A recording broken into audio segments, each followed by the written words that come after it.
আমি যখন ছিলাম আমার মায়ের উদরে,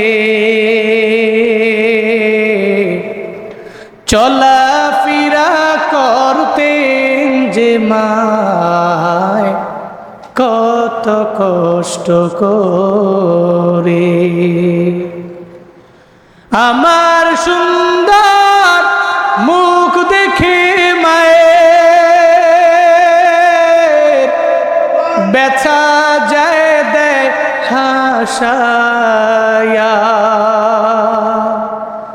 ও আমার প্রাণের মা, মা গো মা, কোথায় গেলে মোরা ছাড়িয়া। জনম দুঃখী এতিম আমি, চায় না কেহ ফিরিয়া। জনম দুঃখী এতিম আমি, চায় না কেহ ফিরিয়া। জনম দুঃখী এতিম আমি, চায় না কেহ ফিরিয়া।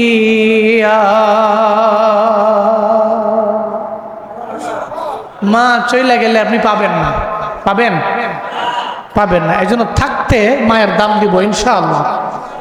রাজি আছি তো ইনশাআল্লাহ? আল্লাহ আব্বা আম্মা যাদের বেঁচে আছে হায়াত দান করেন, যাদের নাই কবর জান্নাত বানায় দেন। পড়ে না আমি আজকে থেকে মেসেজ, এটা ব্রেনে ঢুকে নিয়ে যাবেন। আমার শরীরে এক পয়সা হারাম ঢুকবে না। রিজিক কে দেয়? কে দেয়?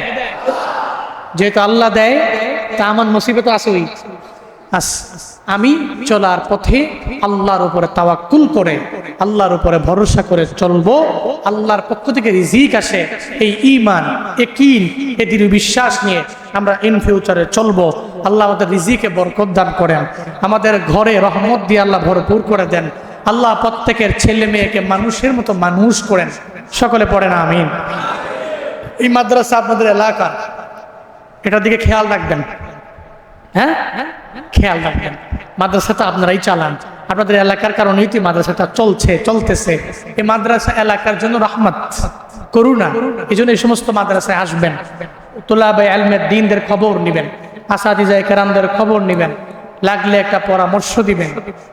পিছনে বৈশা কোনো বদনাম করবেন না। এই মাদ্রাসার খেদমতে নিজেকে নিয়োজিত রাখবেন। মনে রাখবেন, নবীজি বলছেন কোন আলেমান আও মুতাআল্লিমান, হয় তুমি একজন আলেম হও, হইতে পারো নাই, তাহলে একজন আলেমের ছাত্র হও।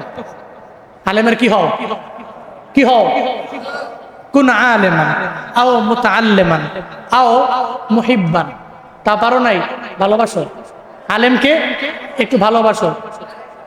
কমু কমু, তুমি যে হাত তুলতেছো বুঝছি আমি, না আমার সারুন না ফিলাম না, দেখছো নি কারবারটা? কোন মার হাবা। তাহলে যেমনে না একভাবেই একটা আলেমের সাথে আমার সম্পর্ক থাকা লাগবেই।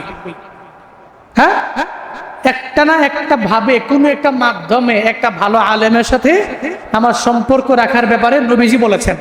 তাহলে আমরা নিয়ত করি, আমরা কোনো না কোনো ভাবেই আমরা কোনো একটা আলেম, কোনো মাদ্রাসা, কোনো হুজুর, কোনো তালিবে আলেম, হ্যাঁ, কোনো উস্তাদ সম্পর্ক